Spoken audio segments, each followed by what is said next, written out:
Your view of God will determine your view of life, or your view of life will determine your view of God. If God is your reference point, then you will be able to make sense of that which has no sense. If your circumstances are your reference point, then you will neither be able to make sense of life or God, because you have an inverted view.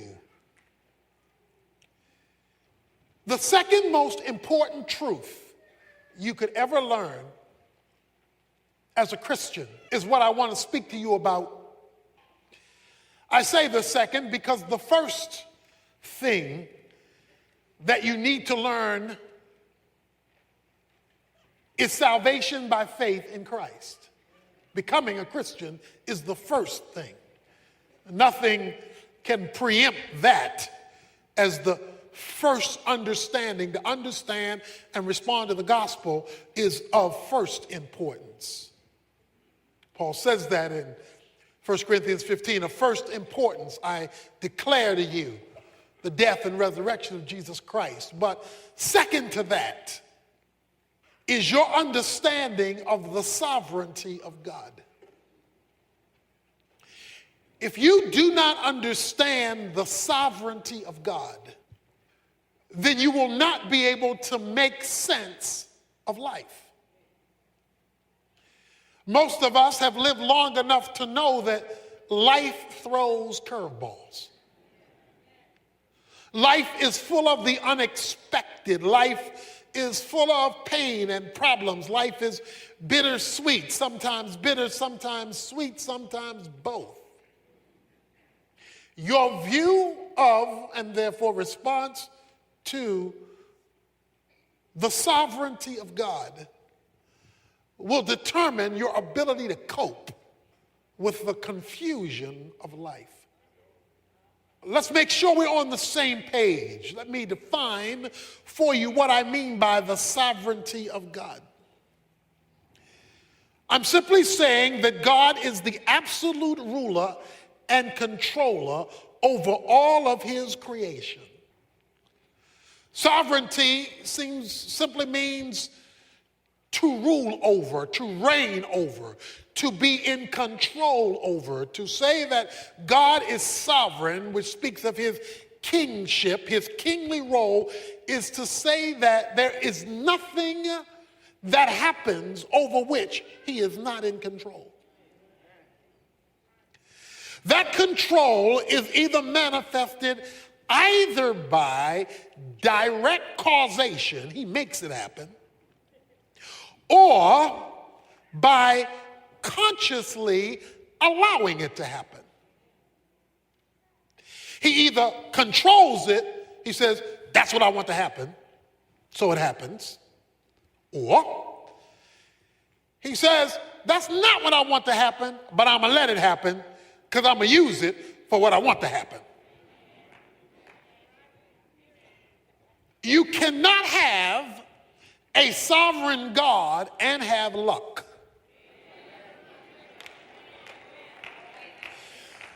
You cannot have a sovereign God and have chance.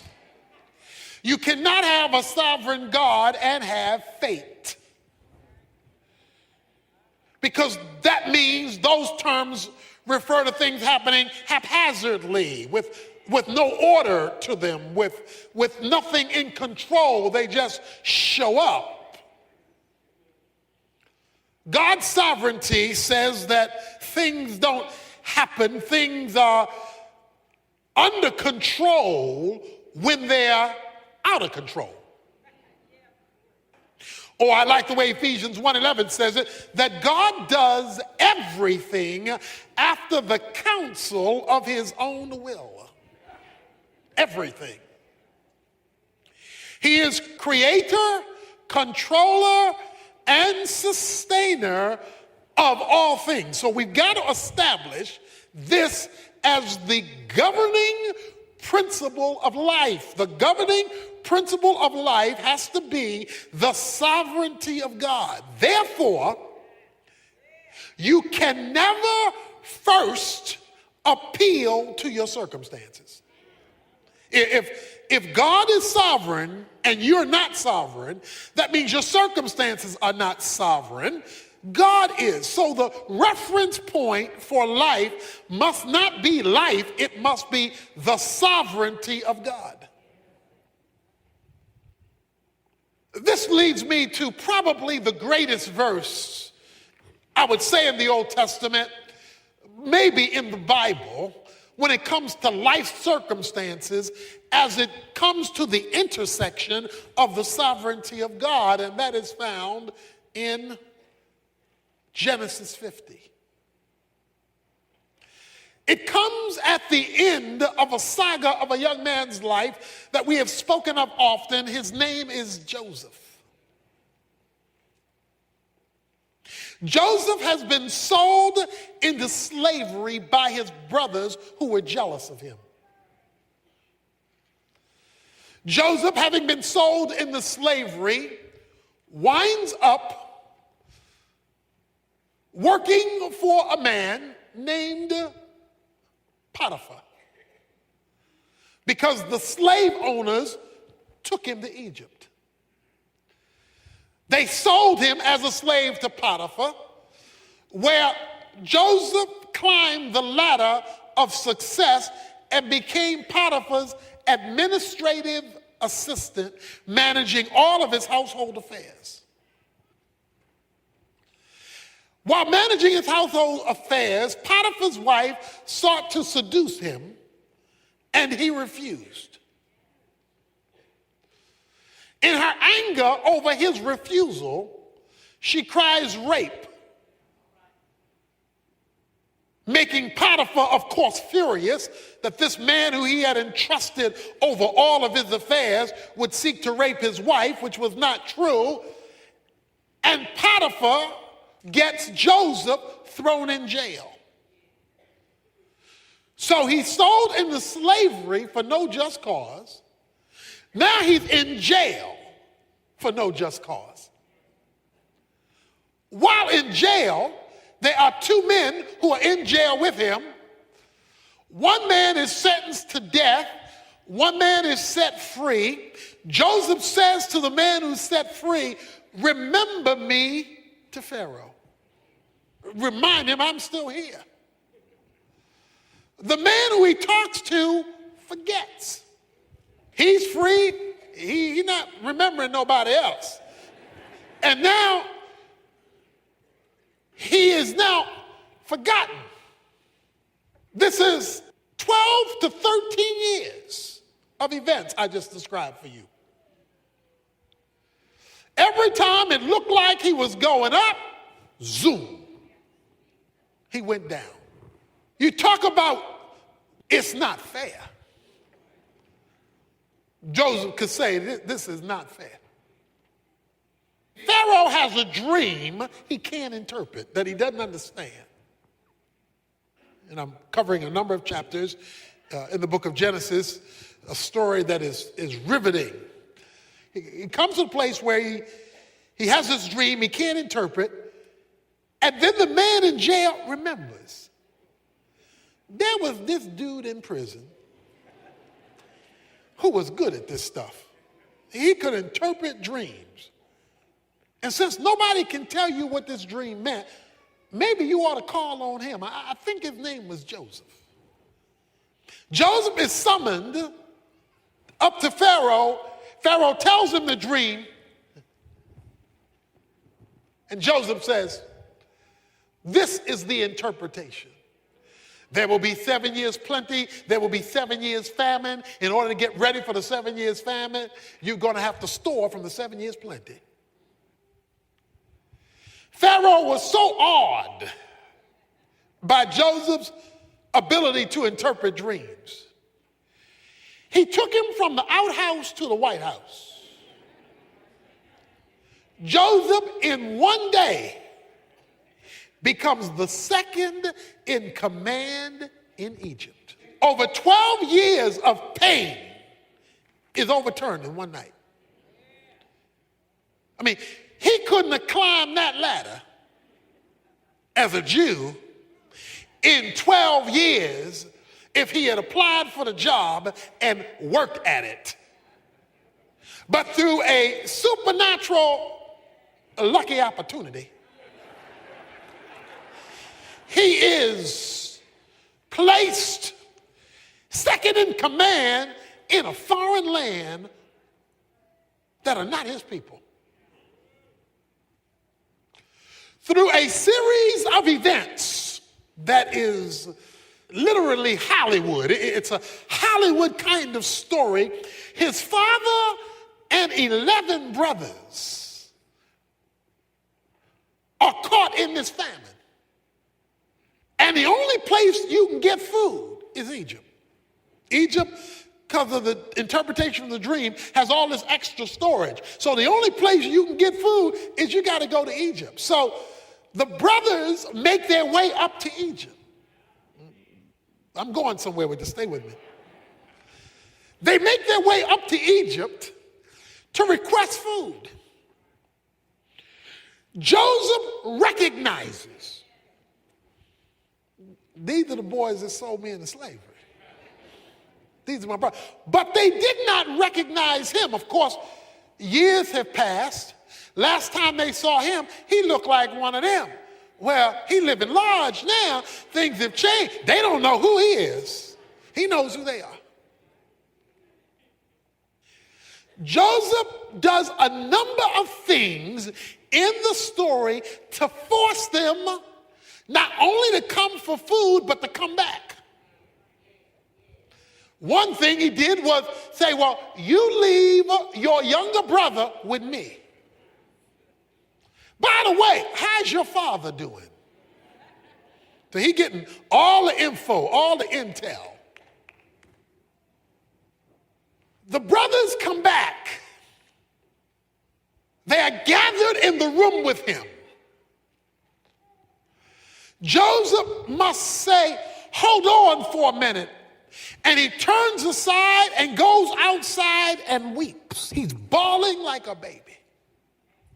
In fact, 5 times in the story of the saga with Joseph and his brothers, it says, and he wept bitterly. A lot of reasons for the tears. One, seeing his brothers again. One, remembering what they did. I mean, it was a whole series of events. In chapter 45, you have to turn there yet. I'm going to show you something there in a moment. In chapter 45, when the brothers are standing before him, Joseph clears the room. Of all the Egyptians, he says, all you folks leave, and you folks leave me here alone with these men. Because the one they sold into slavery is now in charge. You know, what goes around comes around. It ain't over till it's over. In chapter 50, the brothers saw that their father was dead. Jacob is now dead, the father. And they are terrified. What if Joseph should bear a grudge against us and pay us back in full for all the wrong we did to him? What if? As long as daddy was alive, out of respect for daddy, he withheld his hand. But now daddy ain't here to hold him back. What if he now is going to get even? So they concoct a story. They make up a story in verse 16 that your father charged before he died. Daddy told us to tell you. Please forgive, I beg you, the transgression of your brothers and their sin, for they did you wrong. Please forgive their transgression of the servant of God, of your father. And again, Joseph wept. before them. It wasn't fair. It wasn't right. His life got messed up because they messed him up. Has there been anybody in your life who's messed you up? What they did to you, what they did about you, how they put you down, how they treated you, how they reneged on you, whatever, it has messed you up for years. Because he went through 12 years of torture for something he had never done wrong.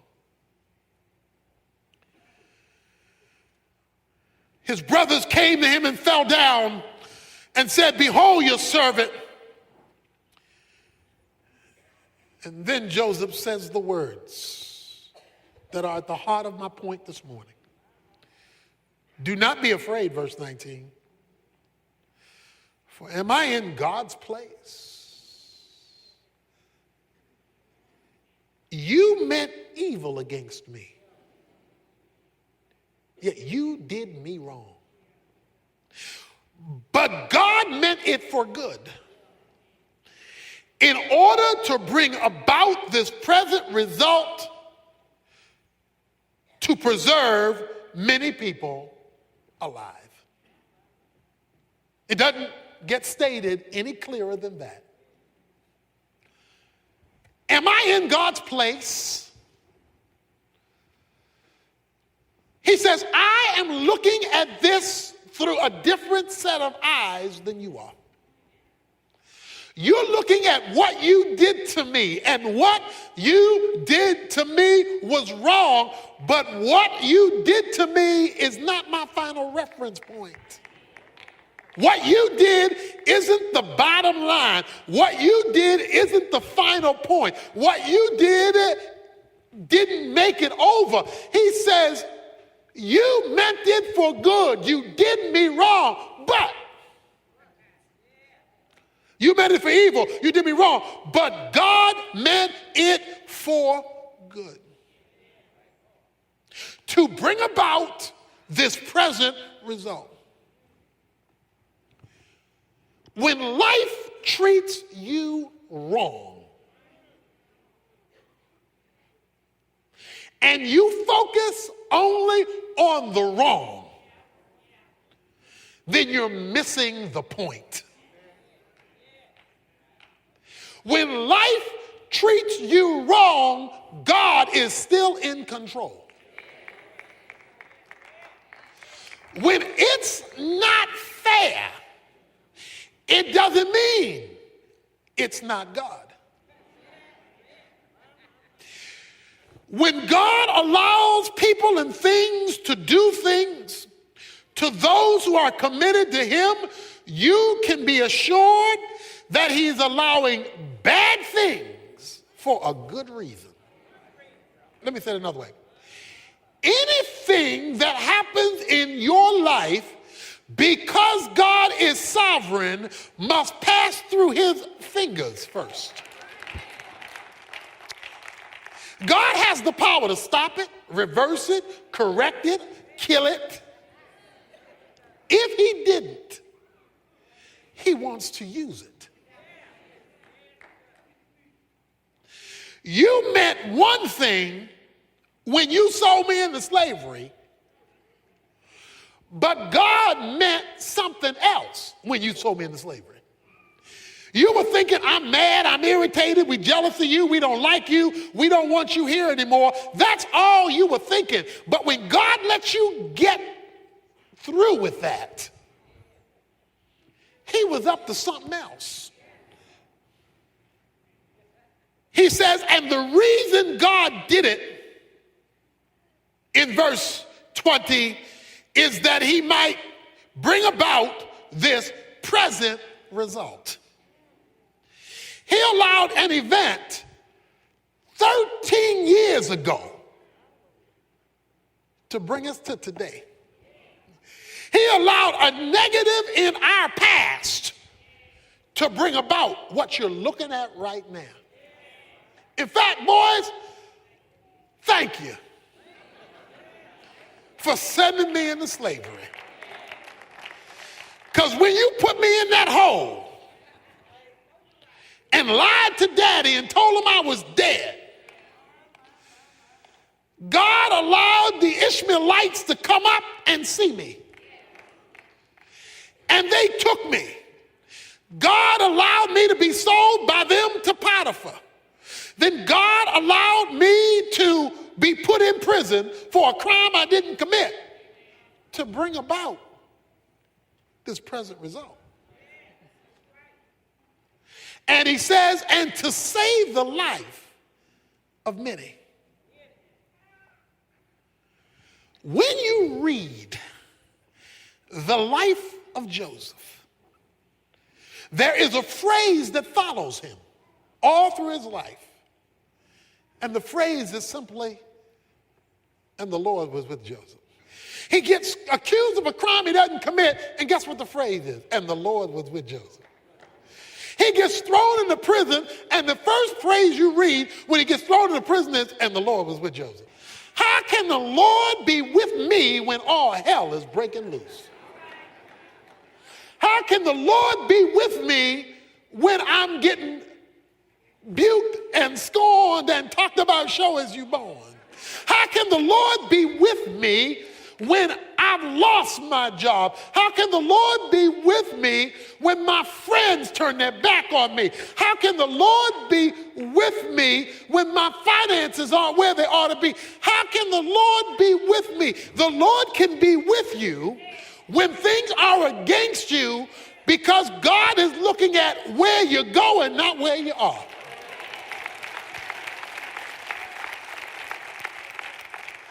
You see, our problem is all we see is what we see. And if what we see we don't like, then our first question is to indict God, where are you? Unless you understand God is sovereign and that he controls all things, either by determining them or by allowing them for a greater purpose, you're going to be stuck where you are. You're going to be bitter and you're going to be angry. God is so big. Let me tell you how big God is. The Bible says that God holds the world in the span of his hand. Now, the span of your hand is simply to open your hand and to measure the distance from your thumb to your pinky. That is the span of your hand. He wants you to know how big God is. He says God is so big that the whole world fits between his thumb and pinky of one hand. Now, if the whole world fits between the thumb and pinky of God, he don't need his arm, he don't need to grab it, he don't need his feet to hold it up, he don't need no other. All he needs is one hand, and the whole world fits there. See, what we have to understand is God is bigger than the sum total of his creation. He is not part of the creation. He is bigger than the creation. However, he is involved in the detail. This same God who controls everything from the palm of one hand is the same God who doesn't miss a sparrow when it falls to the ground. So he is big enough to run everything and yet detailed enough to miss nothing.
what happened to you. But because Joseph had a view of God that transcended his circumstances, he could interpret his circumstances in the light of who God was. And God is so big that his plan can incorporate bad. He is so big, God can't do bad. God doesn't promote bad, but God can use bad for his plan. One of the proofs or tests of your spirituality is whether you see the hand of God when you're looking at the hand of man.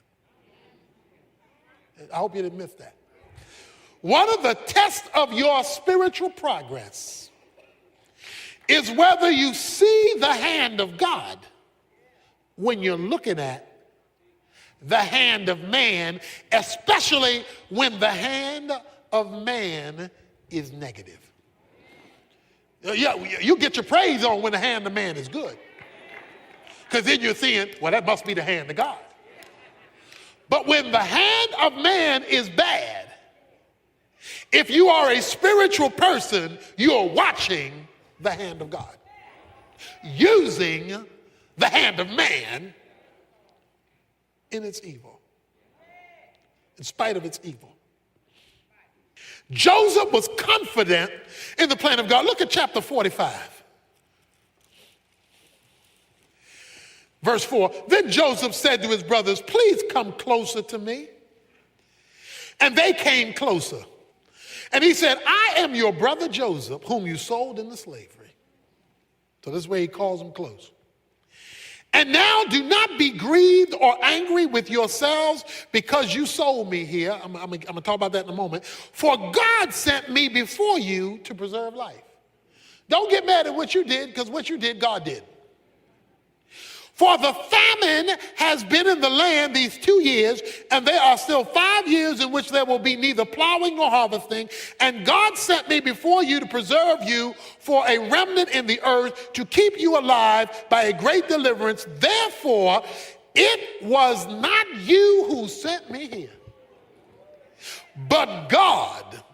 And he made me a father to Pharaoh and lord of all of his household, to rule over the land of Egypt.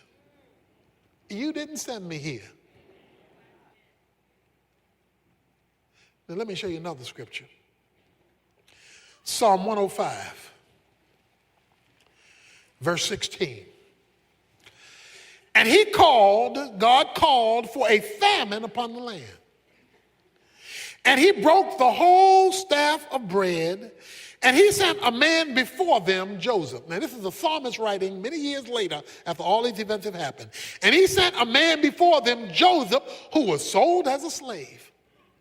They afflicted his feet with fetters, put him in prison. He himself was laid in iron for a crime he didn't commit, remember?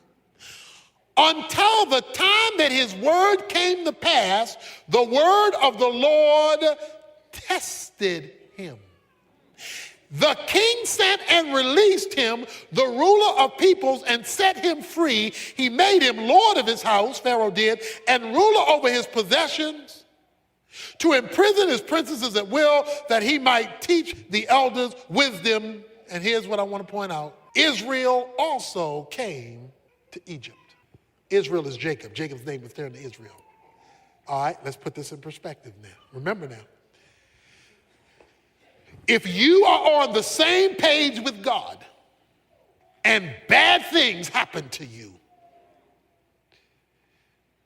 you must look at the bad things as the hand of God and not merely the hand of man.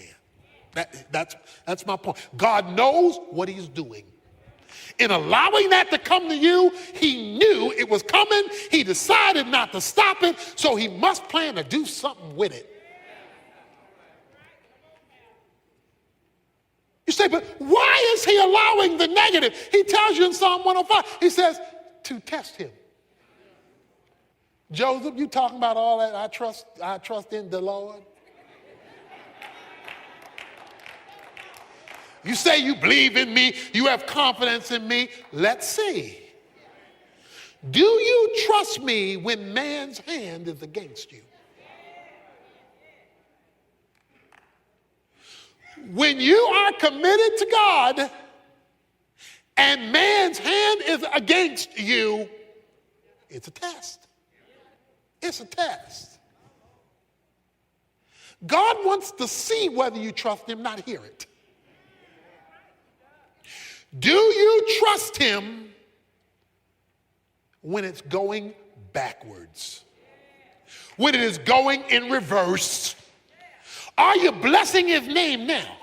Are you worshiping him now? Are you giving him glory now? Are you coming to church now? Are you serving him now? Are you giving now? Are you responding like he's good even when it's bad? God allowed the negative to test you. God was up to something much bigger. In fact, the reason it took so long was because it was so big. Let me give you good news about a long test. If you're in a long test, it's because there's a big reason. So let me tell you the reason. He says, Israel came to Egypt. God made a promise years earlier to their forefather named Abraham. I'm going to make of you a great nation.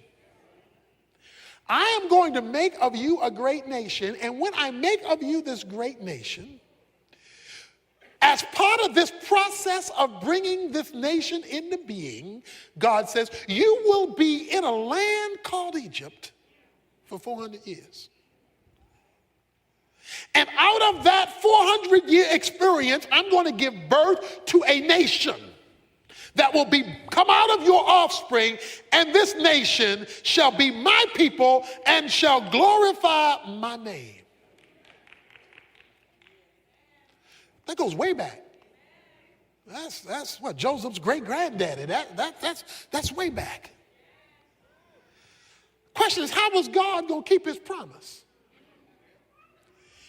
He got Joseph's brothers to sell him into slavery. The slave owners sold him to an Egyptian. The Egyptian sent him to prison. He became the confidant of Pharaoh. He's the only one who could supply the food, which brings his 11 brothers up to Egypt. While they are now living in Egypt, they become the children of Israel, expanding in Egypt. So guess what? God used the negative in one man's life to keep a promise about the building of a whole nation. Joseph went through deep waters because God was doing a whopping thing. When your waters are deep and they're lasting long, get your praise on. Because he's preserving something, he's building something, he's doing something. The problem is only spiritual people see this. The carnal are complaining. The carnal are cussing and fussing and rebelling. The carnal are spending all day asking why rather than spending time giving thanks in everything.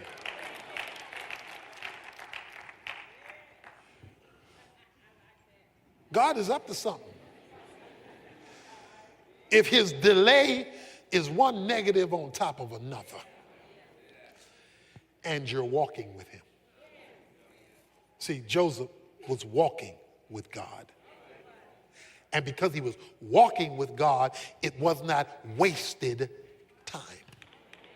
If you're not walking with God, you don't know what is going on, and you mad all the time. Verse 21 of chapter 50, so therefore do not be afraid.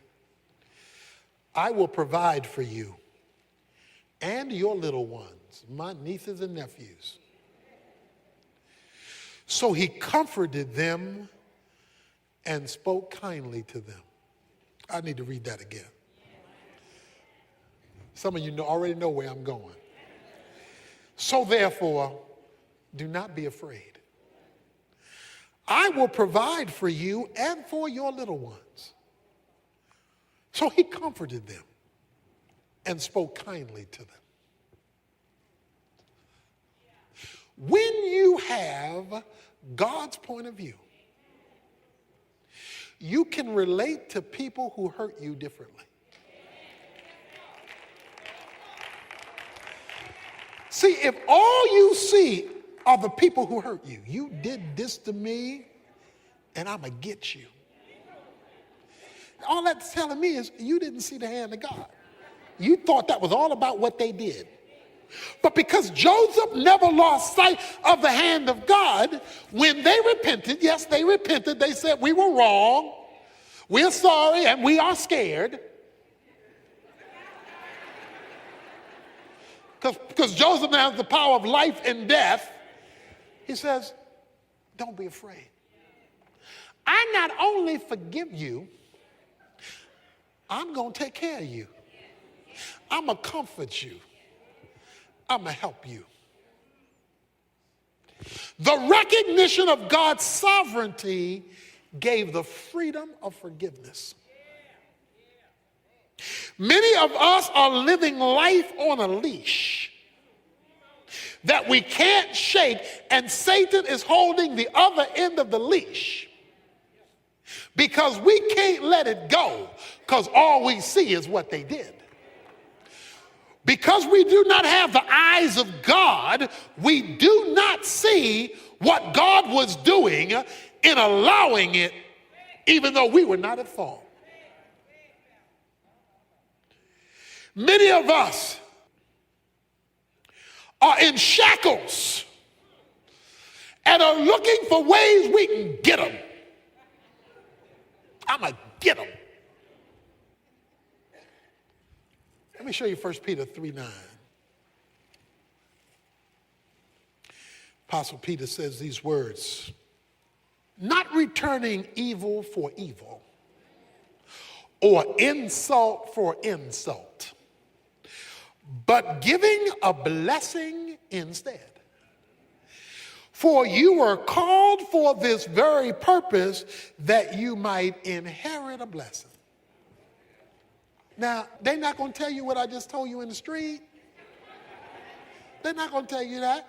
But we're talking about a spiritual perspective. He says, rather than paying them back, have the mindset of giving a blessing so you, watch this, inherit a blessing. Why? Because you are looking at what God is doing. He released them from their debt because he was looking at God's sovereignty. If Joseph would have held on to the grudge, he would never have passed the test. And if he didn't pass the test, he would never have inherited a blessing. He inherited a blessing because he passed the test. Many of us are being tested by the hand of a sovereign God, but he cannot elevate us because we refuse to take it or pass it.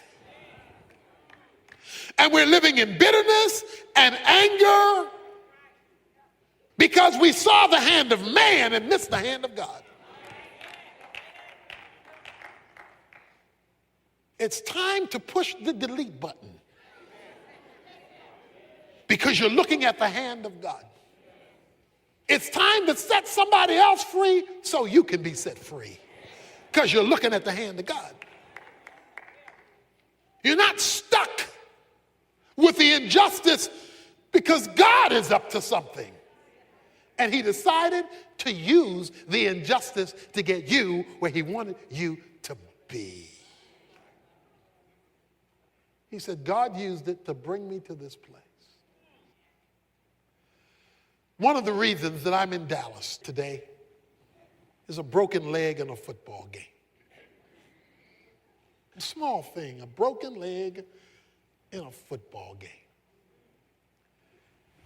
Pow! Broke my tibia and fibula in a football game. Taken to the hospital. Emergency surgery. I remember laying on the football field when this hit came. I was hit with a crossbody block after...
Intercepting a pass, by the way, I held on to the ball.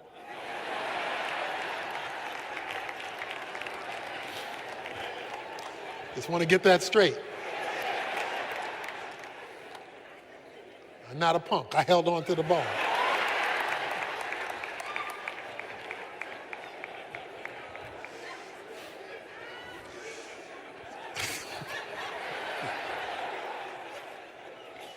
I'm laying out on the field, and I will never forget it. I remember saying, as I laid out on the field, not my will, but thy will be done. Because like football was everything to me. I mean, I lived for football. But that produced a series of changes that led me to Bible college, where I met a professor who encouraged me to come to Dallas Seminary, where I met a professor who challenged me to start a church. And so we are here, as Joseph said, in this place. God wanted me in this place.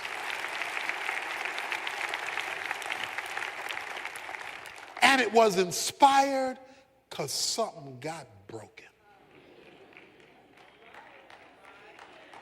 If God is allowing something in your life to, pow, break, rather than simply going off on the one who hits you, ask, Lord, what is your will? What is your plan? What place are you taking me? When astronauts are learning to fly, they are put in a flight simulator where pilots are confronted with every kind of conceivable flight emergency. It is there in the simulator that they hone their responses and skills until they can successfully face them. They are given difficulties so that they can have the proper reaction when the real thing comes.